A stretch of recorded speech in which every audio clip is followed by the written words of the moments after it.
Today is Friday, June 3, 2022. I'm Pastor Michael, and this is Wilderness Wanderings.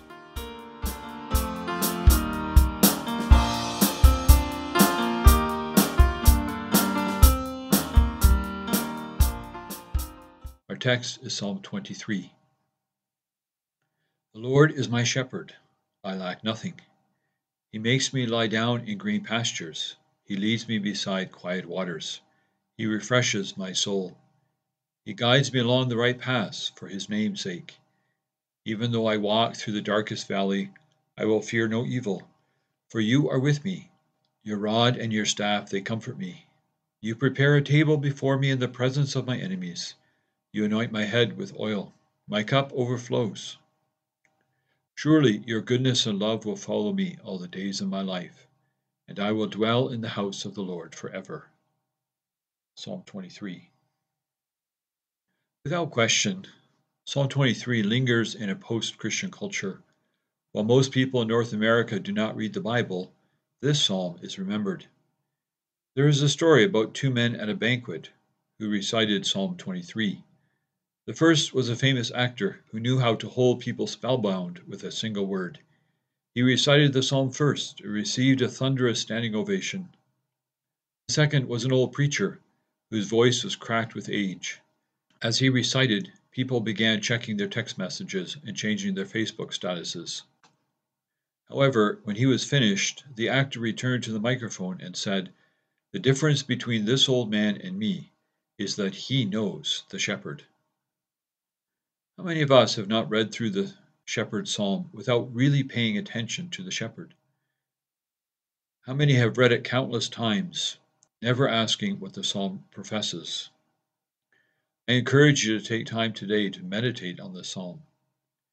When I read it at funerals, I indicate that I read it for the living, not for the one who has died. It is the psalm for life, for living. At some point in his life, David began to understand just how much like a shepherd God is. God's shepherding does not mean that everything will always be green pastures and quiet waters. With God as shepherd, we still pass through valleys that reek of death. But even there, God goes with us. That truth enables us to live with and for Him, as articulated in this paraphrase of the psalm, with images from the workplace. The Lord is my real boss, and I shall not want. He gives me peace when chaos is all around me. He gently reminds me to pray before I speak, and to do all things without murmuring and complaining. He reminds me that He is my source and not my job. He restores my sanity every day and guides my decisions that I might honor Him in everything I do. Even though I face absurd amounts of emails, system crashes, unrealistic deadlines, budget cutbacks, gossiping coworkers, discriminating supervisors, and an aging body that doesn't cooperate every morning, I will not give up, for He is with me.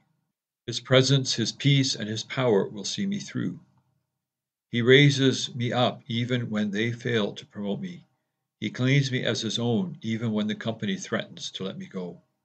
His faithfulness and love are better than any bonus check. His retirement plan beats every RSP there is. When it's all said and done, I'll be working for Him a whole lot longer, and for that I bless His name. Originally written by Jeff Benham.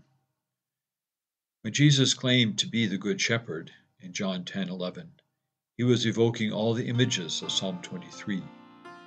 Do you know this shepherd? As you journey on, go with the blessing of God.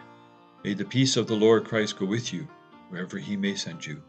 May He guide you through the wilderness, protect you through the storm. May He bring you home rejoicing at the wonders He has shown you. May He bring you home rejoicing once again to our door.